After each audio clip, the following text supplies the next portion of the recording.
With so many options, why choose Arizona State University? For me, the only online option was ASU because of the quality. Their faculty was really involved with their students and care about your personal journey. The dedication to my personal development from my professors, that's been extremely valuable to me.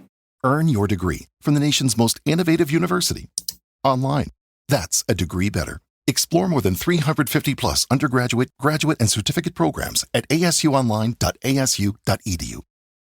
AFR On Demand is brought to you by Breck Golf. Try Beaver Creek today, just 20 minutes from downtown Baton Rouge in the Zachary area. They've got a PGA Tour driving range, a short game practice area, 30 to 40-yard practice shots. It's a great place to chip and putt and practice if you don't have time for a full round. Book your tee time today, golf.breck.org, golf.breck.org.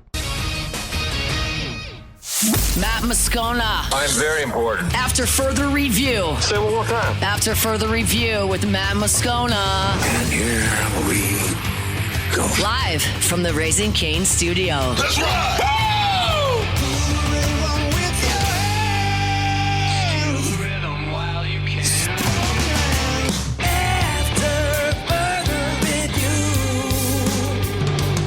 Hour 2, off we go. Welcome aboard. Glad you're with us. It's AFR, powered by Sunshine, your hometown John Deere dealer in Louisiana. Matt. This is Shaq O'Neal, and I hate Matt. Paul O'Neal. They're chanting Paul O'Neal's name. Yes, sir. And Mr. Toby Tomplay.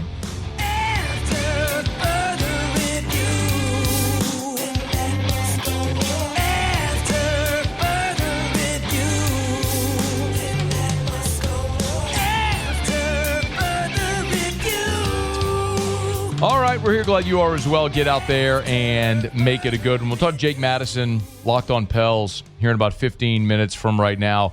Could the Pels be sellers at the trade deadlines? Pretty big name prospects: Zion, Trey, Herb, Jose Alvarado. We'll talk about that in just about 15 minutes from right now with our buddy Jake Madison from Locked on Pels. Got 30 teams that are starting to prepare for next year in the NFL, while Seahawks and the Patriots are getting ready for Super Bowl 60 a week from Sunday there in Santa Clara. And you're going to start to get a lot of these types of pieces of content out there, sort of looking ahead to next year. And one interesting thing that PFF threw out was potential breakout players for next season. They did one for all 32 NFL teams. And for New Orleans Saints, I won't bury the lead. For the Saints, they said Devon Vele, the wide receiver, who, of course, the Saints traded for from Denver. If you don't know Vele's whole backstory, he was a seventh-round pick of the Broncos a year ago, played his rookie season in Denver, had 41 catches for 475 yards, 3 touchdowns, played in 13 games during that rookie season. The Saints traded a 4 to Denver for Vele, and he comes to the Saints and is just awful for the first 2 months he's here. In the first 9 games that Vele played with the Saints, he had 6 catches. He had 6 catches in 9 games.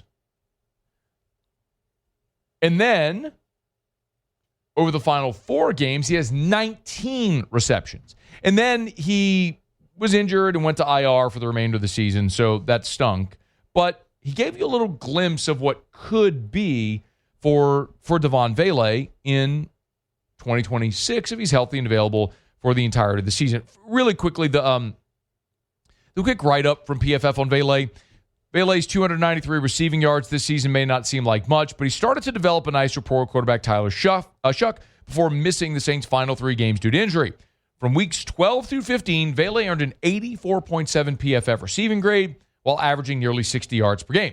The Saints are searching for reliable weapons alongside Chris Olave. Vele could be an option.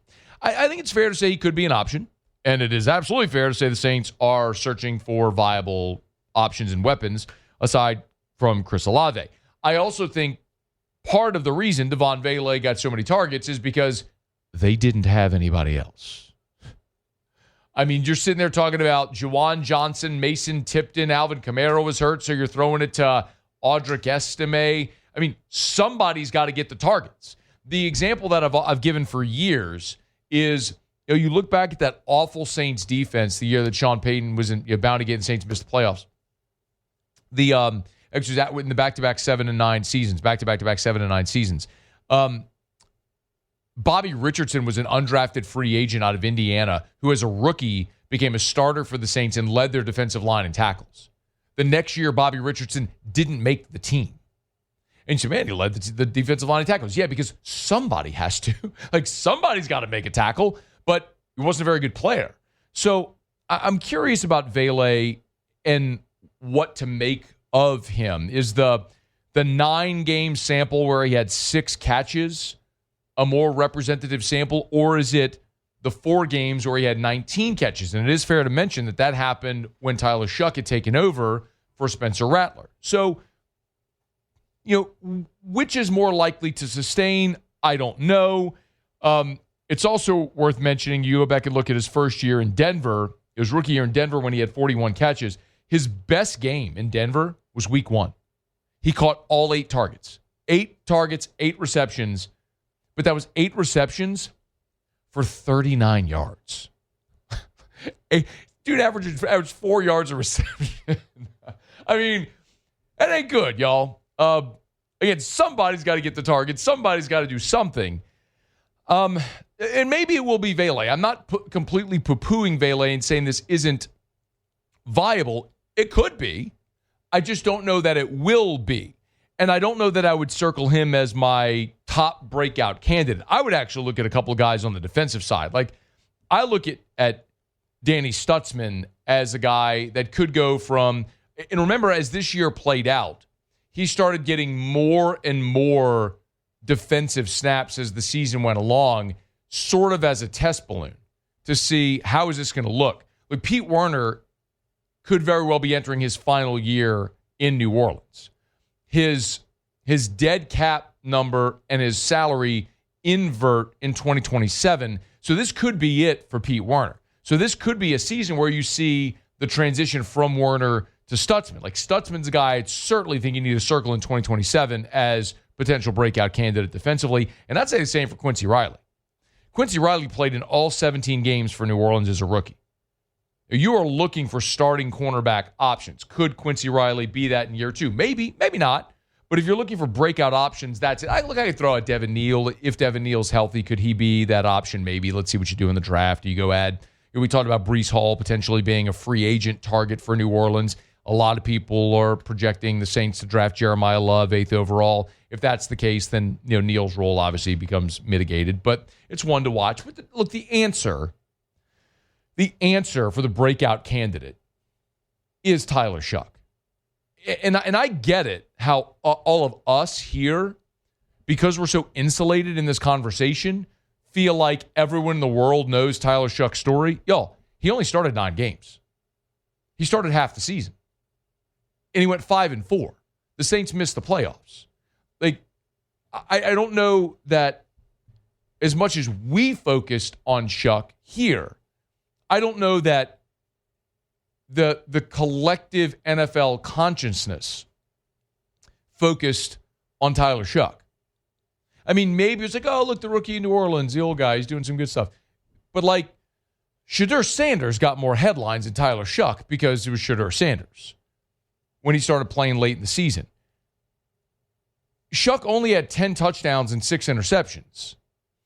This was still, and by the way, we all saw it, right? We saw the nuance because if you were still watching the team late in the season to watch Tyler Shuck, like I was, I'm sure many of you were, you saw the nuance. You saw him lead second half drives, game-winning field goal drive. You saw the moxie. You saw the arm strength, everything on display if you were watching it. But the reality is most NFL fans weren't watching the New Orleans Saints against the Titans in a pillow fight. You know what I mean? So, most fans weren't watching the Saints beat the Jets in the Dome. We were. The NFL wasn't. It wasn't on their radar. So when you look at what could really be potential or possible as far as a breakout, it's Tyler Shuck. He starts 17 games next year and throws for 4,500 yards and 40 touchdowns, and the Saints have a winning record, maybe pushing the playoffs.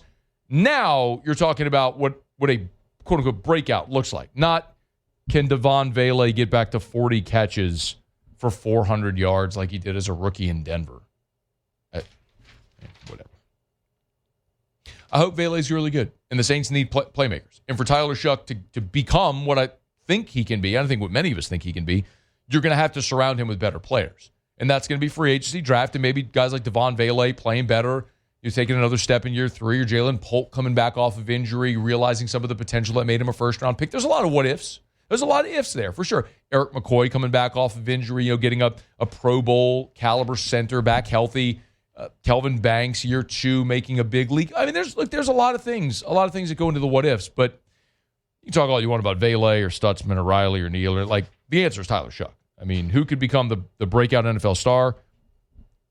Tyler Shuck is the one to watch. All right, it's after further review. Thanks for hanging out with us here. We're brought to you by Parish Restoration, parishrestoration.com. Hey, as all that weather came through, tons of rain over the weekend. Remember, if you had water intrusion and you need restoration or remediation work, call Parish Restoration. You can always go to the website, parishrestoration.com, parishrestoration.com, parishrestoration.com. My buddy Jim Woodworth, he started with recovery efforts in New York post 9/11.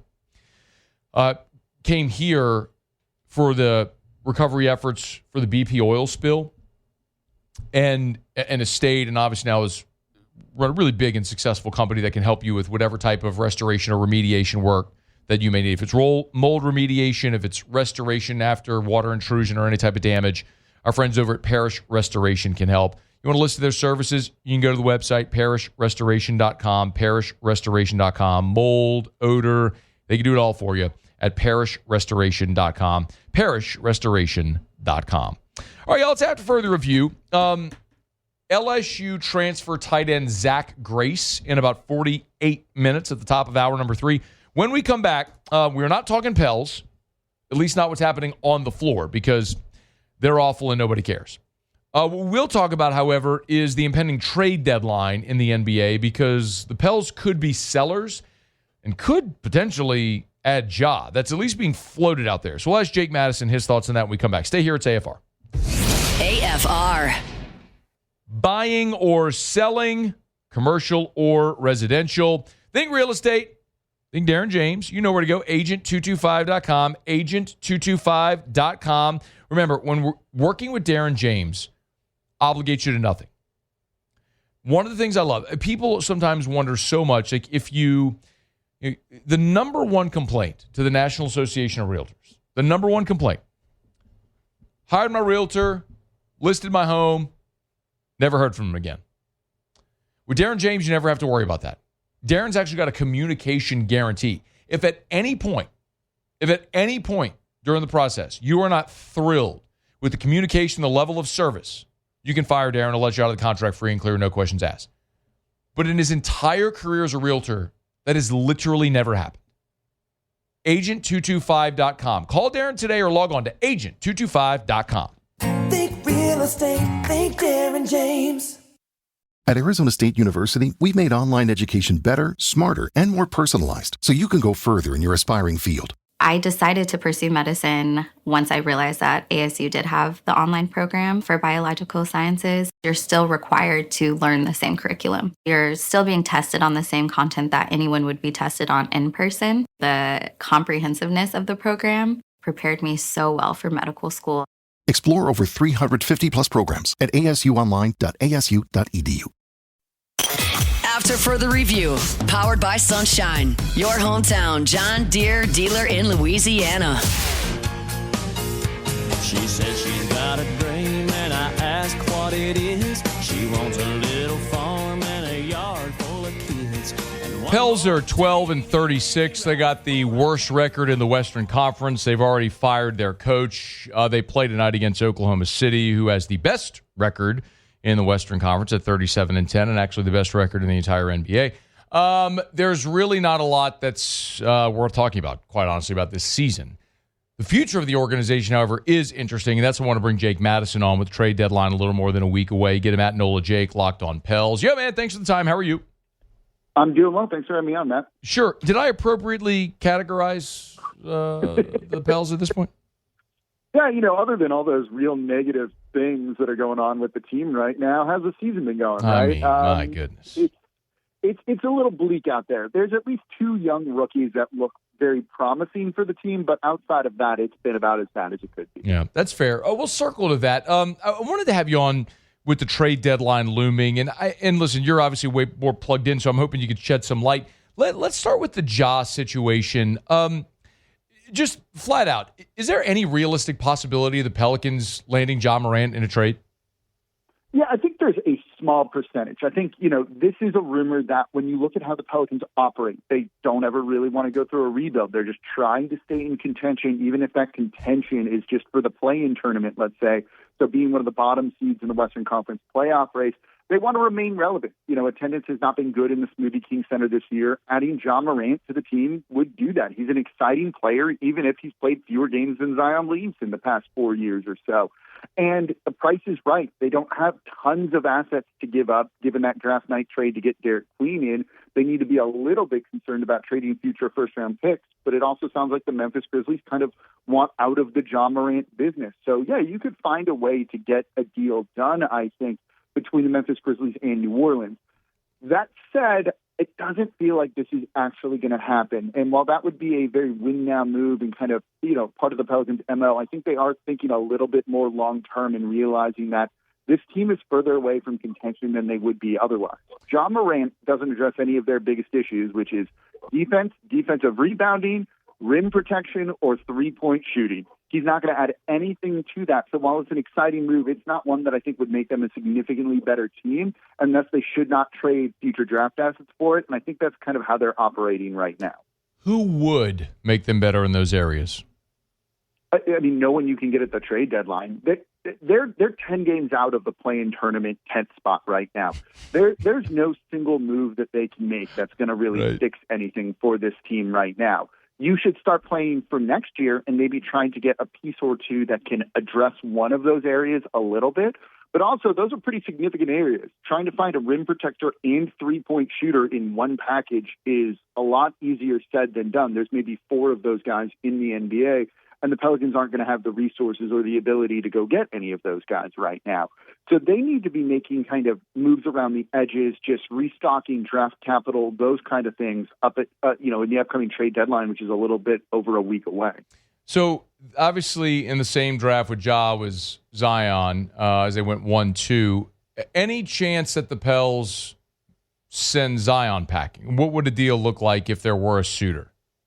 I don't think you're going to see a Zion Williamson trade at the deadline. They've really been kind of indicating that they still want to build around him, or at least the remainder of this season, that they're not looking to trade him. We've heard, rumors of lists of untouchables.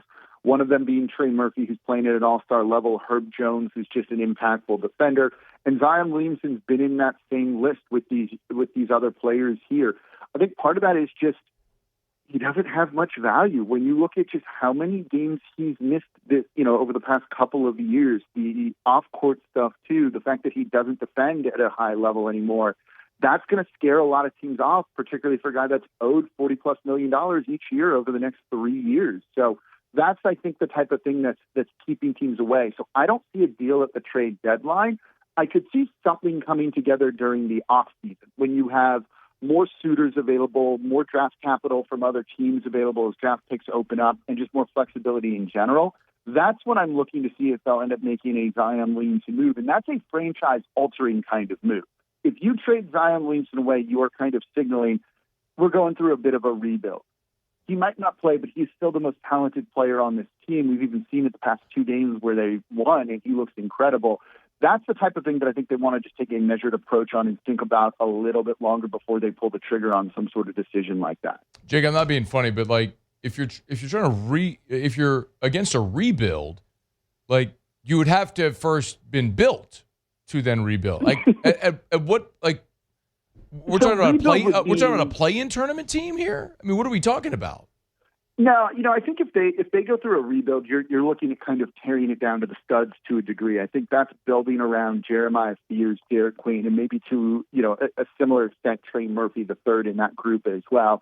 But it would be kind of you're going to be bad for a couple of years. You're not even going to be a play-in tournament team in next season or the year after that. One of the good things of this team is outside of this upcoming draft, they do control their future draft picks. And so if you want to go through a rebuild, you need to control those kind of picks because there's no point in being bad otherwise. Right. They could be bad next year, get a top pick, add it to the core of Fears and Queen, and kind of build a little bit more naturally that way. When you look at rookies, these two rookies in Fears and Queen have been very good this year, I think.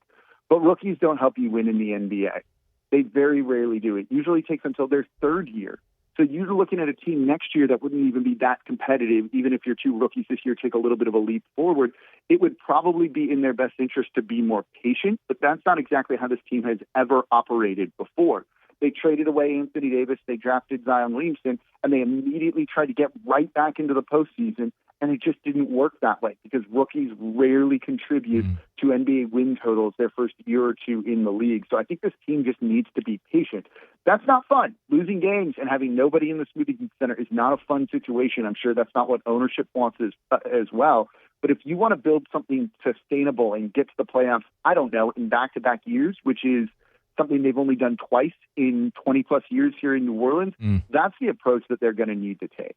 He's Jake Madison, Locked On Pels. Follow him at NOLA Jake. You mentioned Trey being an untouchable, I guess potentially Zion being an untouchable. Okay, who is potentially touchable at next week's deadline?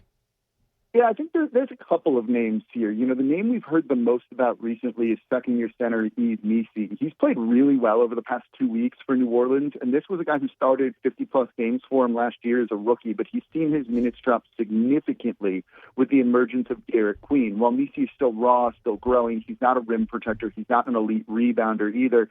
Just a big body that can play some good center minutes, and that has a little bit of value around the league right now. So if you're looking at it just from the spreadsheet way you can look at basketball players, the asset management way you can look at basketball players, his value might be at an all-time high, and maybe you just need to cash in on it. I could certainly see him being moved. He was drafted by the old regime. We've seen Joe Dumars, Troy Weaver kind of ship out a lot of the David Griffin kind of guys. So that's a name that I think could certainly be on the move. One that pains me to say it is Jose Alvarado as well. This is someone that's a very impactful player, probably is more important for a playoff team than a bad New Orleans Pelicans team.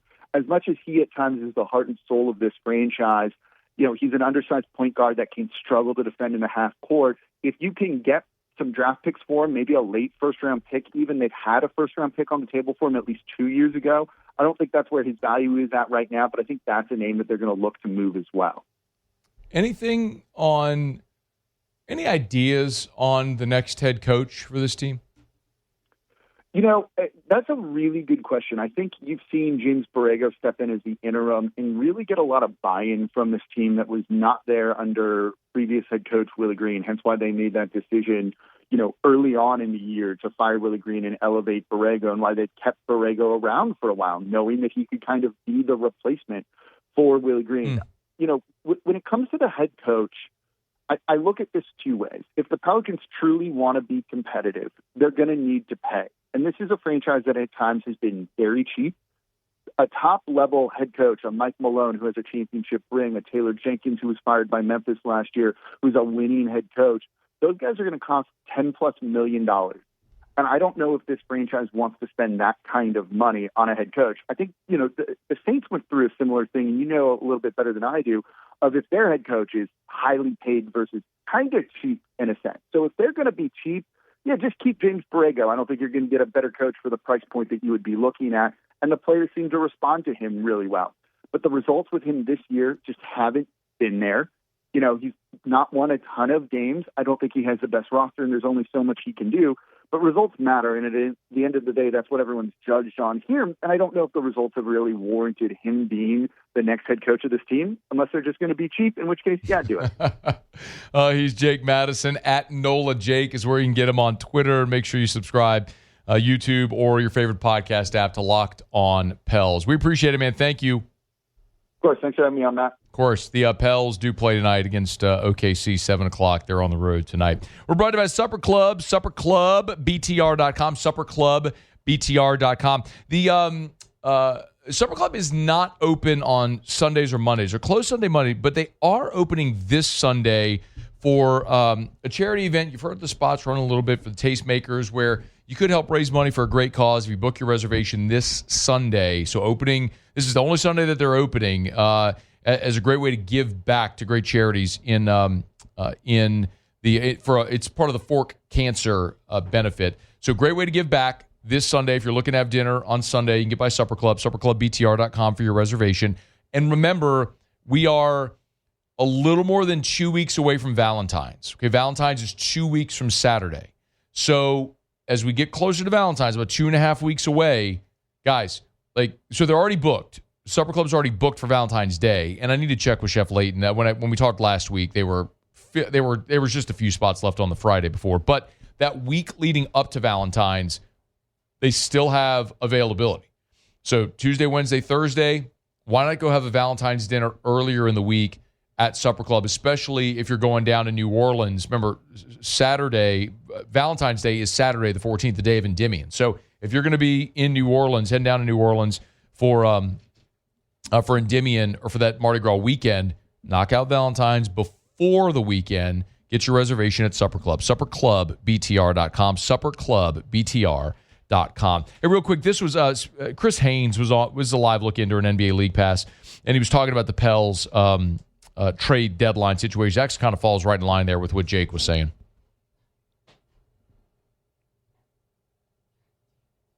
Okay, no worries. We'll come back to it. It's after further review. We'll now get a quick break and continue. Stay here. AFR. We're brought to you by Duplessis Builders, duplessisbuilders.net, duplessisbuilders.net. If you're thinking of building a pool, call our friends over at Duplessis Builders. Better yet, log on to the website, duplessisbuilders.net, because the website is super user-friendly. And I love this function at the website, duplessisbuilders.net, duplessisbuilders.net. You go to the website, there's a pick your pool now, and there's a pick your patio now. So if you want to build a pool or an outdoor kitchen, you can pick any of their already made designs. So you want a custom pool, no matter what features, finishes you want, resort style, you can do it all. But they also have plug-and-play models that are affordable for any budget, starting less than $50,000. Anyway, pick your pool. You can customize it with whatever stone you want. If you want fountains or lighting, you can do all that right on the website. Start your design right now. Online at duplessisbuilders.net. After further review, powered by Sunshine, your hometown John Deere dealer in Louisiana. She's always staring at me while I'm chugging along. As always, big shout out to our friends over at Sunshine, your hometown John Deere dealer in Louisiana. You want a Deere, Bunkie, and below, you're only going to one place. You're going to Sunshine. Tractors, zero-turn mowers, gators, and all different types of small construction equipment. They got it at Sunshine. Even generators, things like that for your tailgates. Baseball season's right around the bend. Going to be tailgating a little for LSU baseball out at the box. Make sure you check out our friends at Sunshine, your hometown John Deere dealer in Louisiana. Newest location, about a month or so away from opening up, right there on Pico. You can see it from the interstate, the new Pico exit on I-10 in Baton Rouge between Highland and Seguin. All right, it's after further review. Glad you're hanging out with us here. Mentioned it earlier, Joe Brady has been named the new head coach of the Buffalo Bills, replacing Sean McDermott. I guess it's never too early to start looking at early Super Bowl odds, and I got this earlier today, so we've got it up at LouisianaSports.net. They've already put out the early 2027 Super Bowl odds. So this is Super Bowl 61, and the Buffalo Bills are actually the betting favorite right now for Super Bowl 61. So Joe Brady, in what will be his maiden voyage as the head coach of the Buffalo Bills today, has the best odds to win the Super Bowl next year. So it's Bills at 9-1, Rams, Seahawks at 10-1, followed by the Eagles, Lions, Packers, Chiefs, Patriots, Ravens, Chargers, Niners, Jags. If you're wondering about your New Orleans Saints, the odds makers aren't super duper duper high on what the Saints might be. The Saints have the same odds at 100-1 as the Cleveland Browns and the Tennessee Titans. Only the Cardinals, Raiders, Dolphins, and Jets have worse odds at 150-1. So, look, I I'm not so naive as to think that the New Orleans Saints with a second-year head coach and second-year quarterback are going to get hot, go and run and win a Super Bowl. We can dream. But my goodness, the story there has got to be the Buffalo Bills at 9-1, the betting favorite to win the Super Bowl next year with Joe Brady in year one. So interestingly, though, as I mentioned, when you look at those odds, and all that's again up at LouisianaSports.net. If you go to LouisianaSports.net, you hit the sports betting page, you'll see all these odds right there. So I mentioned the Saints at 100-1. The only teams that are worse are the Cardinals, Raiders, Dolphins, and Jets. Well, the Raiders have still yet to hire a head coach, although they are apparently getting closer with Davis Webb. So you remember Davis Webb, right? Davis Webb was a quarterback, the big, tall, skinny quarterback at Texas Tech. He's the guy. Remember, Baker Mayfield was a walk-on at Texas Tech and started. And ultimately, they made the decision to replace Mayfield with Webb. So Mayfield went to Oklahoma, and we know the rest of history. Ends up winning Heisman, becoming the number one pick. Webb became a third-round pick in his draft class. It was the 2017. It was the same draft class as Mahomes. Davis Webb was. But Webb ended up transferring out anyway. But all that to say, Davis Webb might very well be the front runner at this point to be the head coach of the Las Vegas Raiders. Well, Sean Payton, at his season-ending press conference here on Tuesday in Denver, was asked about Davis Webb potentially becoming the head coach of the Raiders, staying in the division. And Payton was asked his thoughts on that, what that would mean for Webb. And Payton said, quote, "It would be a pain in the ass for him," end quote. And he ain't wrong.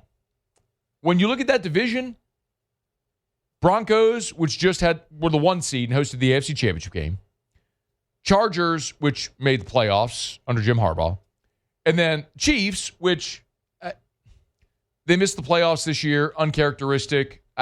Do they bounce back next year? It's still Patrick Mahomes. We'll see. But still, that's a brutal division. You'd be coaching against Sean Payton, Jim Harbaugh, Andy Reid, twice each over the course of the year. And you'd be coaching the Raiders with awful ownership and the worst roster and the worst team in the NFL. So for Sean Payton to characterize that as, quote, "it would be a pain in the ass for him," end quote, I think Sean Payton's probably on something there for Davis Webb. And I couldn't help but remember, I know Sean Payton's told this story a bunch, and he wrote about it in his book. When the Saints won the Super Bowl, Sean Payton wrote a book. And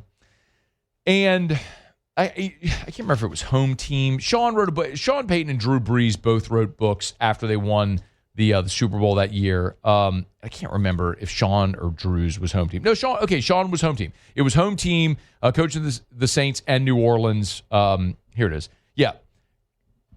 Home Team, coaching the Saints and New Orleans back to life. Home Team was Sean Payton's book.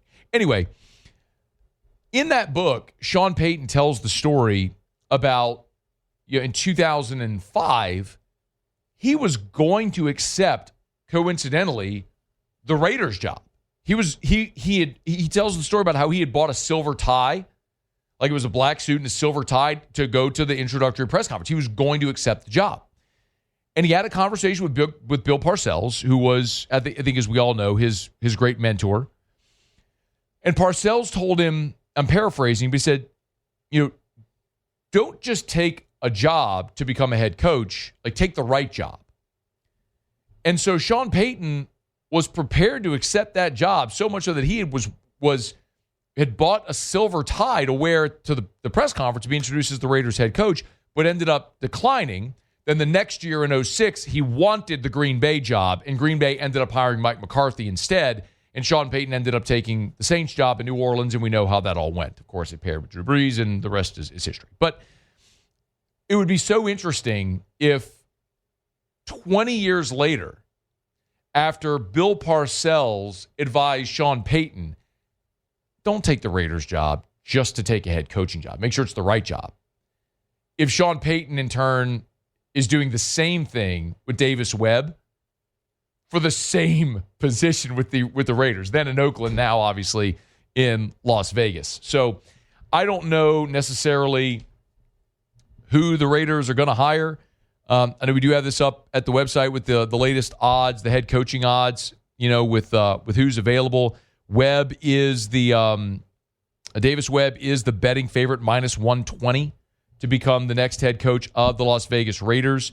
Jim Schwartz is -350 to become the next coach of the Cleveland Browns. Now, oddly, earlier this morning when we published this over at LouisianaSports.net, you could have gotten Joe Brady at 12-1 odds to be the next head coach of the Bills. The betting favorite was Grant Udinsky, but they ended up hiring Joe Brady, as we now know. And then the other job that's open, of course, is Arizona, where Mike LaFleur at -350 is the betting favorite right now to be the next head coach of the Cardinals. So 3 jobs still remain in the NFL. Arizona, Las Vegas, and Cleveland are the 3 jobs that remain open. Cleveland. Does anybody really want to be the head coach of the Browns? I guess Jim Schwartz is already there. So he's a defensive coordinator, has been a head coach before. My God, if Jim Schwartz takes the Browns job, he would have been the coach in Detroit and Cleveland. Cleveland's the anus of America. It's the booty. What did Jim Schwartz do to piss off the football gods that these are the opportunities he gets? You can coach a terrible franchise. You can coach the Raiders, but at least you live in Vegas. When they were in Oakland, I'm not telling you Oakland is gorgeous, but it's across the bay from San Francisco. You're a 45-minute ride to wine country. There's some appeal there. Cleveland and Detroit. My goodness. And I guess he's going to get it because I don't know, Nate Shieldchase is the other one that I guess is kind of in the mix for this right now. But the owner in Cleveland, Haslam, apparently wants Schwartz to stay as DC, and so they're having trouble hiring a head coach. So it may just end up being Schwartz. Boy. If you were to rank the worst, least desirable cities in America, Cleveland and Detroit, can we find a list or something? You do a Google search, Muse, and see if you can find, worst major cities or least desirable cities in the United States. And Cleveland and Detroit have to be at the top of the list. And this guy may end up being the head coach, Jim Schwartz, at both of those places. Do you have something over there? What were you going to play? I was trying to find the end of the Cleveland tourism video, at least from Detroit. I thought I had it pulled. Let's see. Hold on. I thought I had that. Here we go. Best and worst cities to live in 2025. Least desirable. So far, it says San Francisco, L.A., New York, Chicago. Least desirable. Probably just population density in a lot of those places. Here's one that has Cleveland and Detroit, Michigan. Oh, man. So there you go. New Orleans. What was the list? Oh, sorry. D.C., Detroit. No. What? Who did the list? Oh, who did the list? Nowbam.com. Awesome. Super credible. Yeah, I don't know what that is. Nowbam. If you've ever been to Cleveland or Detroit, you'll understand why neither are desirable. God bless you, Jim Schwartz, if you end up getting the head coaching job of the Cleveland Browns. I don't know. In a former life, he pissed off somebody. He pissed off the football gods. I don't know, maybe in a former life, Jim Schwartz had a dirty tackle on Red Grange. And so they brought him back in this life to be the head coach of the Cleveland Browns and the Detroit Lions. God bless.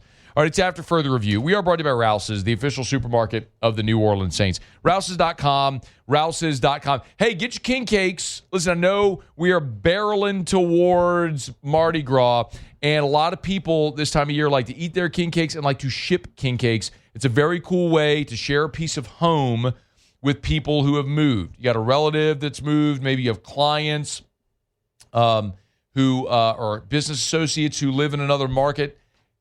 out of town, you want to give them a little piece of carnival, you can ship a king cake from Rouse's anywhere in the lower 48. Just go to rouses.com, rouses.com. They do feature the new Dr. Pepper king cake, if you want to check that out. Rouses.com, rouses.com. They are the official supermarket of the New Orleans Saints. They opened up Mandeville yesterday. 76 locations now appropriate as we are, of course, the United States celebrating its 250th anniversary, 1776. Now the 76th Rouse is opening up. Fired up for that. Rouses.com, rouses.com, Rouses. This feels like home. All right, it's after further review. We're not going to quick break. A busy third hour ahead in 15 minutes. LSU tight end transfer Zach Grace coming in from Oregon.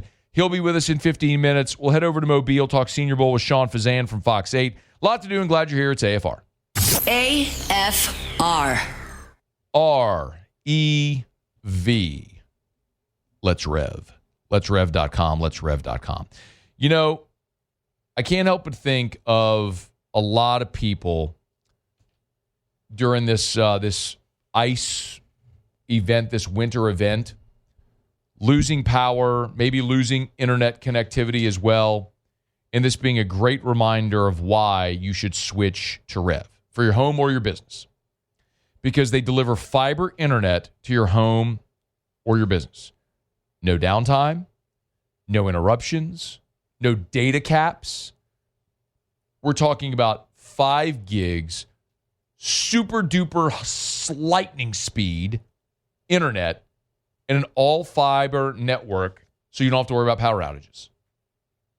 REV, Let'sRev.com. 70,000 home and business owners trust Rev. You should as well. Let'sRev.com.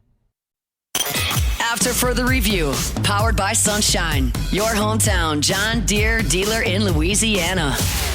She's the only one who really understands what gets me. She thinks my tractor's sexy. Remember, you can always email us, tweet us, text 225-396-4400, 396-4400, 396-4400. Lots of ways you get involved in the show. Feel free to text anytime.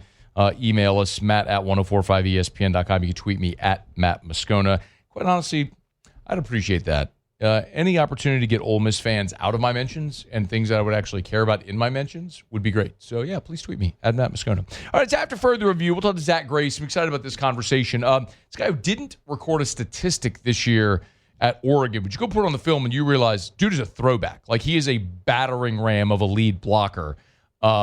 And his neck is as wide as his shoulders. Like, I'm going to be really interested to hear what Lane Kiffin pitched him on and coming into this offense. So we'll do that again with Zach Grace coming up here in about 10, 12 minutes from right now. Right now, Muso, Tigers in the Pros. Tigers in the pros. They still bleed purple and gold. They're just really rich now. All right, we've touched on it a little bit. One more update for you there. Joe Brady, the new head coach of the Buffalo Bills, 5-year contract. 6 years now since leaving LSU in 2019 in various roles, offensive coordinator, quarterbacks coach, and now head coach. The rise of Joe Brady from an unknown Saints assistant to now head coach in 7 years continues to be pretty awesome. 36 years old, has been the full-time offensive coordinator for the Bills since 2024. But Joe Brady is not the only former LSU assistant on the move today. The Washington Commanders have hired Vikings defensive passing game coordinator Durante Jones as their new DC. Of course, Jones, LSU's defensive coordinator, Ned Orgeron's final year of 2021, joined the Vikings staff the year after that as DB's coach, then added the pass game coordinator task, has worked under Vance Joseph, Mike Zimmer, and Brian Flores. Also spent time with the Dolphins and the Bengals. Durante Jones now the DC of the Washington Commanders. Some NBA action quickly here. Tari Eason, a night ago, 27 minutes and a start for the Rockets, 17.7 boards for Eason, 6-17 from the floor, 50% from three, and a cool plus 10. Rockets got the dub, 108-99. And then Naz Reid, 25 minutes off the bench. Should have stayed. 15 points, 50% from the floor, would add 7 rebounds, 3 assists and 3 steals to round out his night. His plus-minus, plus 30 for Naz Reid. That's pretty absurd for a bench player, but that's why he's the best sixth man in the league. That's Tigers in the Pros. Presented by Evermore, EVAMOR, Evermore.com, Evermore.com, available at great local retailers. Y'all, when it's cold outside, so often we forget to stay hydrated. We get dehydrated in the winter months because we're not sweating, we're not hot, we're not parched, but you still need to drink water and stay hydrated. Evermore is natural artesian water, and it is a Louisiana product. It's a healthier alternative, nothing added, nothing taken away, just straight out of a natural artesian well, right into the bottle. Doesn't touch air until you uncap it. Take that first delicious sip. Taste the difference with Evermore. Find the retailer online nearest you, evermore.com, evermore.com, or buy it online at evermore.com, EVAMOR, evermore.com.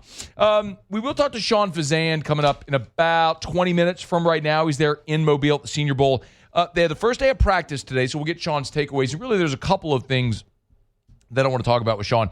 Obviously, the players that the Saints are interested in and might be keeping an eye on. You have members of the Saints coaching staff, including Joel Thomas, working there at the Senior Bowl this week in Mobile. But also the LSU guys. Garrett Nussmeier met with reporters at the main stage a day ago, was on off the bench earlier today.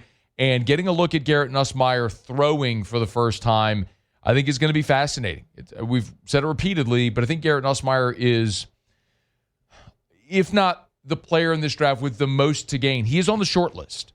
A guy that was coming into this season a projected first-round draft pick, had the oblique, the core, whatever thing that limited him, and now has a lot to prove. That starts this week in Mobile.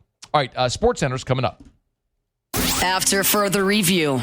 We're brought to you by South Point Volkswagen, southpointvw.com. New and certified pre-owned in Baton Rouge and online at southpointvw.com, southpointvw.com. Y'all, they always have great deals at South Point Volkswagen.